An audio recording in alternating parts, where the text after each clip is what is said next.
Para nós entendermos um pouquinho da política e da sociedade lá da América Latina do século XX, nós temos que entender primeiro o conceito de populismo. O que é isso? Vamos lá.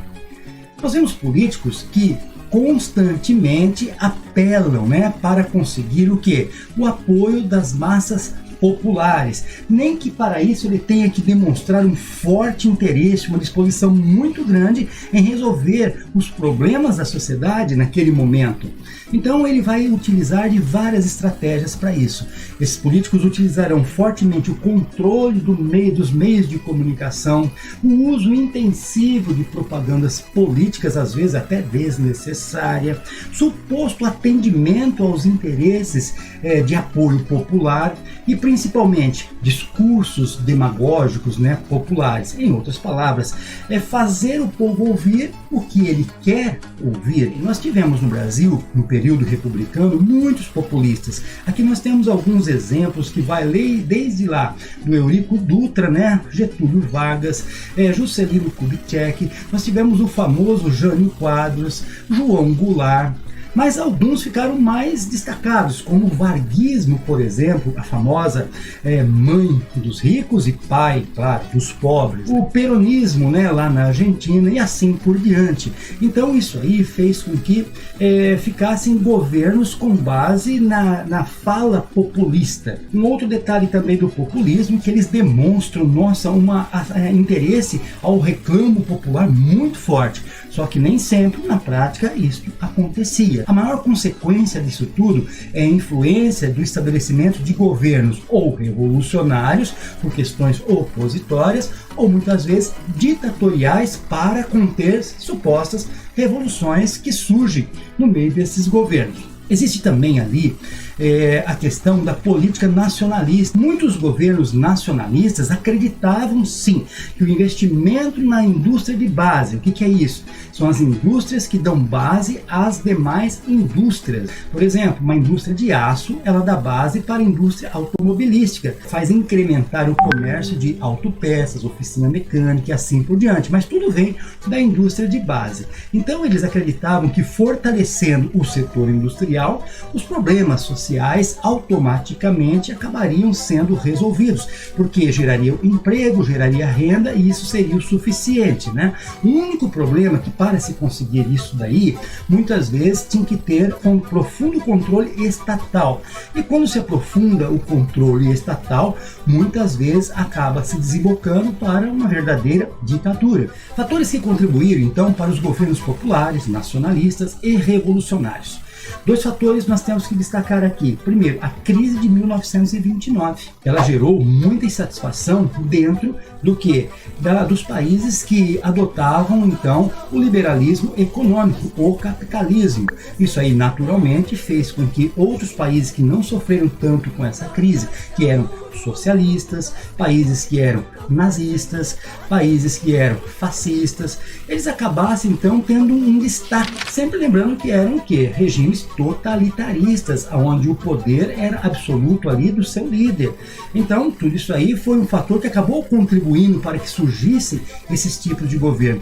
E é claro, é óbvio, a Segunda Guerra Mundial também foi um fator que trouxe crise para grande parte do mundo que precisava ser reconstruído. Então, sem dúvida nenhuma, você vai ver governos totalitaristas ganhando também espaço. A Coreia do Norte, nós vamos ver isso no Vietnã, nós vamos ver isso muitas vezes na China, tudo nesse período de Guerra Fria.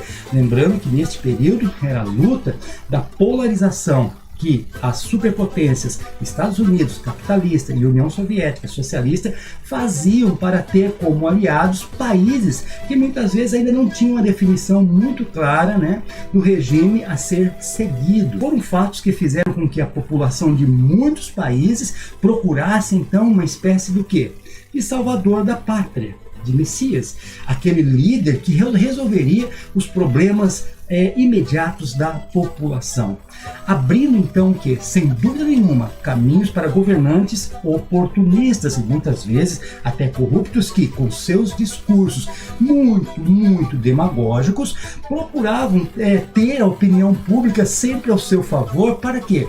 Para se manterem, se perpetuarem no poder o maior tempo possível. Nós vamos falar também um pouquinho da influência dos Estados Unidos neste período de Guerra Fria na América Latina. A política externa dos Estados Unidos em relação aos demais países da América Latina visava o quê? Bloquear movimentos nacionalistas, aqueles movimentos que supervalorizavam a questão da sua nação sem pensar num bloco no primeiro momento, né?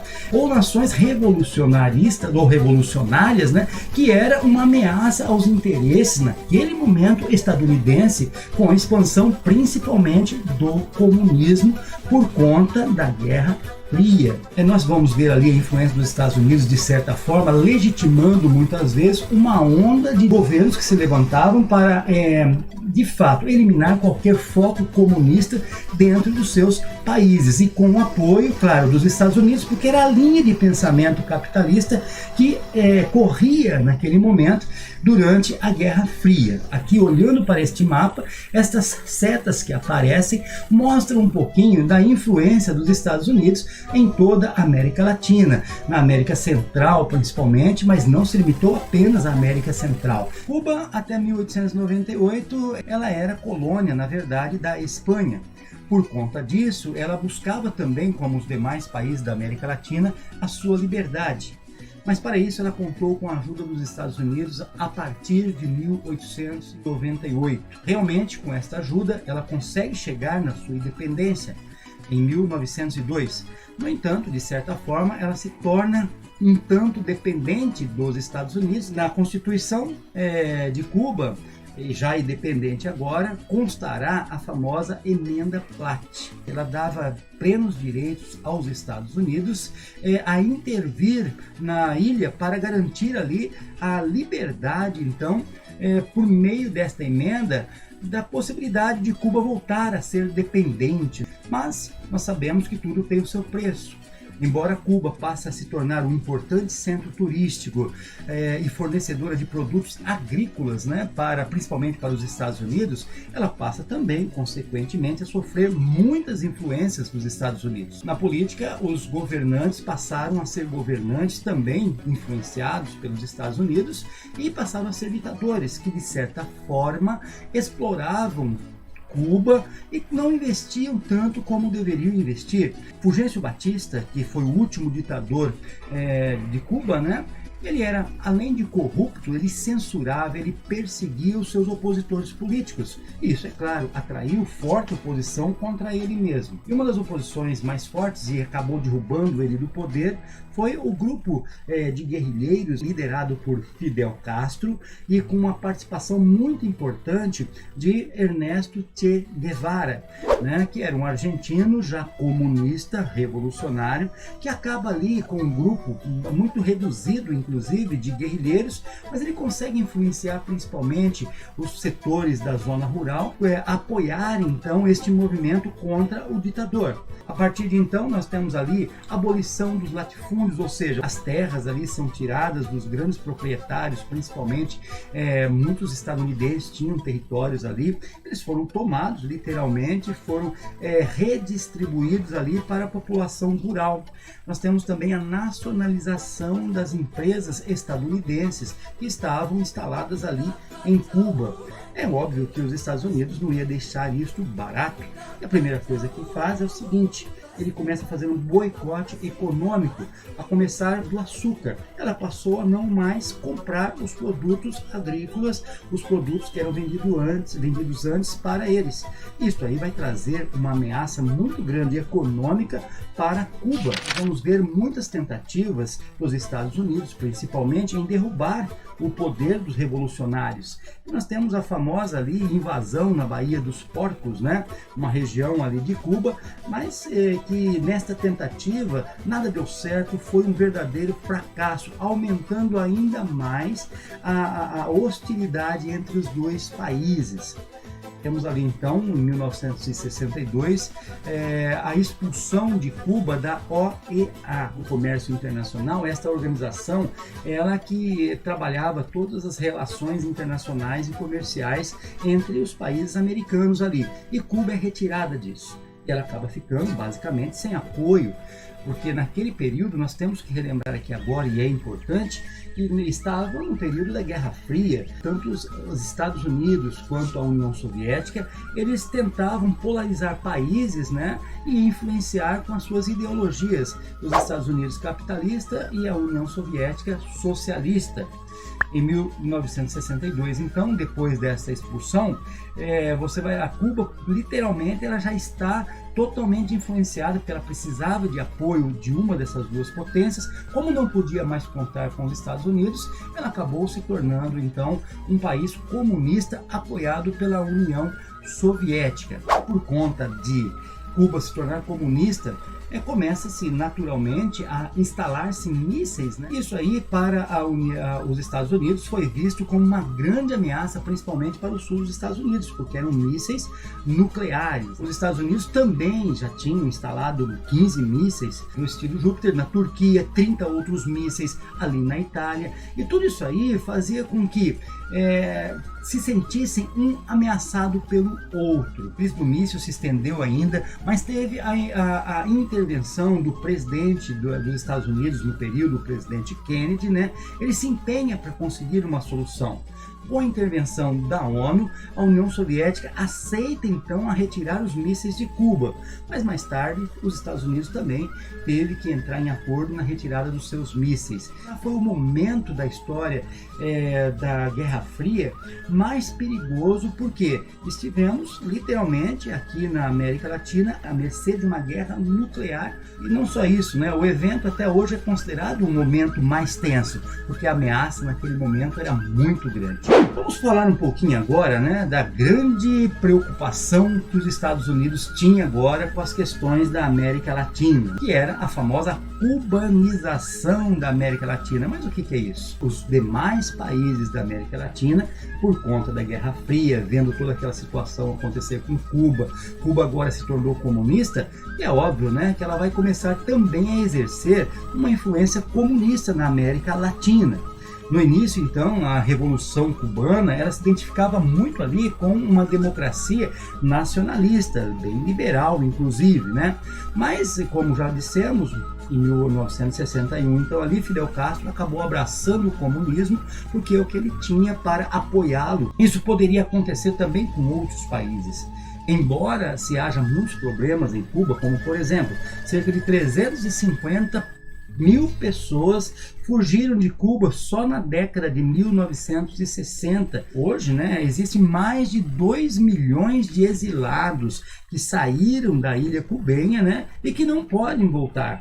Por que eles não podem voltar? Porque está decretado literalmente a pena de morte para eles, né? Inúmeras mortes daqueles que se opuseram à revolução. Se você não concorda com a revolução que aconteceu em Cuba, então simplesmente condenam à morte essas pessoas como traidores. Cuba atualmente é um país considerado atrasado economicamente. Carros antigos ainda da década de 60, 70 ainda circulam pela cidade, porque ainda é um país muito pobre, um país que ficou, principalmente depois de 1990, que com a queda da União Soviética, ela perdeu o apoio soviético, o apoio comunista, e ela vive por sua própria conta e risco, e não tem, assim, de certa forma, um apoio forte dos comunistas, principalmente por causa da influência dos Estados Unidos, dos seus aliados, que os Estados Unidos não deixou barato. Ao mesmo tempo que ela não negociava, também os aliados norte-americanos eram proibidos de negociar. Embora se tenha uma certa negociação internacional, mas Cuba nunca se recuperou, nunca conseguiu ter uma estabilidade econômica de fato. Muito bem, vamos falar um pouquinho de socialismo então e ditadura militar. Foram os dois tipos de governo que tiveram muito neste período na América Latina. O socialismo com seus pensamentos revolucionários e os militares, né, tentando ali combater o socialismo, porque os militares, apoiados pelos Estados Unidos, acabavam ali defendendo, é óbvio, o capitalismo. O socialismo, o comunismo acabava sendo uma ameaça literal para os países capitalistas. Salvador Allende, que ele vai formar então um grupo socialista, um governo socialista ali, mas em 73 o general Augusto Pinochet né, militares, eles dão um golpe de Estado, derrubam do poder ali, literalmente, Salvador Allende, né, e se instalam no poder uma ditadura ali militar, no caso ali do Chile. Outro ali, um conservador chegando no poder, vai fazer algumas reformas interessantes também, né? O Chile estabelece uma relativa democracia, mas em 2005, Michelle Bachelet, ela consegue chegar no poder e ela é socialista. Então você vê uma alternância, né, de poderes conservadores, poderes socialistas no poder chileno. Essa daqui é uma lista de algumas ditaduras que aconteceram. Nós temos Argentina, Paraguai, Uruguai, Bolívia, né, Peru e até no Brasil. Então nós tínhamos ali como propósito sufocar então os pensamentos socialistas, por meio de a instalação de escolas militares na América Latina para influenciar todas as pessoas contra o comunismo. Na Argentina nós tivemos também ali, houve uma ditadura muito violenta, com milhares de mortos ali, né? Mas nós temos a influência dos Estados Unidos, mesmo com o fim da Guerra Fria. Isso graças ao quê? Ao avanço da globalização. Não adianta ficar polarizando. Tanto um dependia do outro nas questões, porque o mundo passa a ser globalizado, principalmente no final ali do século XX. Tentativas então de integração regional, como é o caso ali que nós temos no Mercosul, nós temos também a ALCA, né, que acontece nas Américas, tudo isso aí para que fortalecesse o comércio internacional.